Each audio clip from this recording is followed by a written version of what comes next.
everyone. It's just before 6 a.m. I'm gonna be turning our pumps on this morning. It was darn cold last night. It's only in the low 30s right now. We did have some frost. This is our pumping station.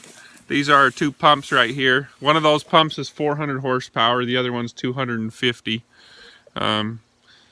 This is the Teton River Canyon. It's a pretty awesome place to spend the morning. So as I pan around, you'll see the canyon here, and then this is our pipeline going up the canyon. It's about a 400-foot, 350 to 400-foot rise out of the canyon right here. So that's our irrigation line right there going up the canyon.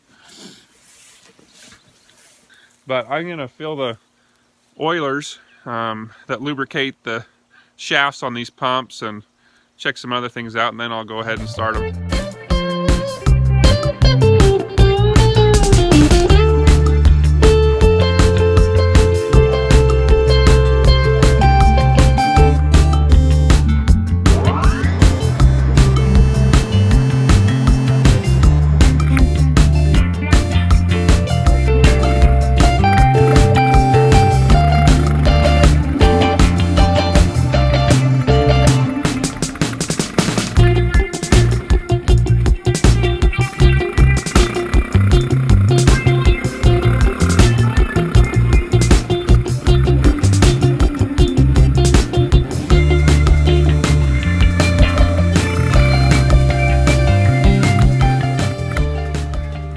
So now I'm near the top of the canyon.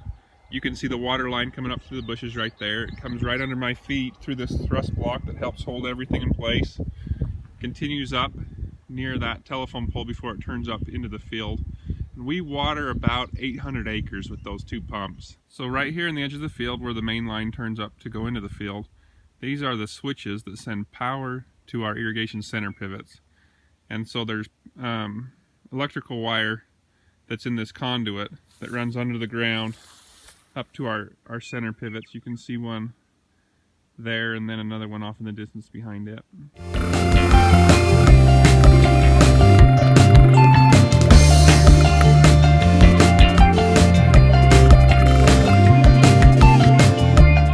So this is the junction for our main line. It goes 3 different directions from here. One thing you'll find on any irrigation system, at least around here, are pressure gauges. So this reads up to 160 psi. At 160 psi, our pumps better be shutting off, because if it goes much higher than that, then we're going to be blowing holes in the main line. And so we have pressure gauges everywhere, at every center pivot point, at every junction, intermediate spots along the way. This is called a butterfly valve. It essentially opens or closes water from different parts of the system. This is a pressure relief valve. It's like an emergency valve, so it has a really stiff spring on it. But if we happen to have a pivot go down or something that caused a big jump in pressure and it was getting up to that 160 psi range, and then this spring will open up and try to relieve some of the pressure. And those are everywhere as well, every pivot point, intermediate areas along the way.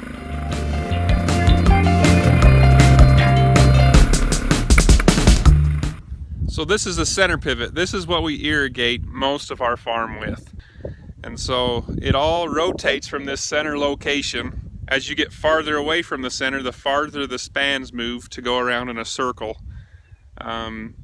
This particular pivot has 9 spans, or 9 towers, and this pivot waters approximately 130 to 135 acres.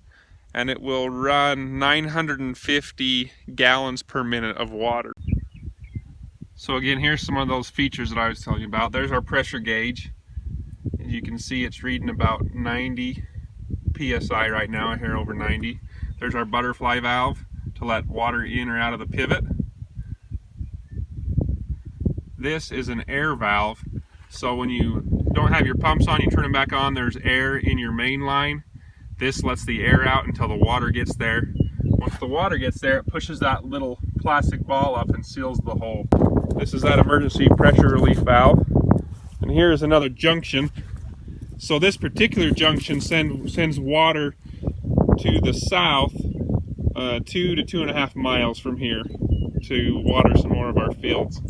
So each one of these, they're called drops, has a pressure regulator and a nozzle in it. And as you get further away from the center point of the pivot, those nozzles get bigger and bigger, because as that pivot travels more of that circle, as the farther out you get, you need a bigger nozzle to try to ensure that you get an even amount of water applied to the field the whole span of the pivot. So this is the inside of the control box, or the control panel for the pivot. This is your main power switch. This registers how many volts you have. Pivots operate on 480. This is your percent timer. So the higher this is around this dial, the faster the pivot's going to walk. And what that influences is how much water we put down per revolution. So this is a chart that shows us for every 360 degrees, that one on the left, that's going to be how many inches we put down. The center one corresponds to what percent that dial needs to be on, and then the third column is how many hours it's going to take you to go 360 degrees. So that's what we use to set up that timer right there.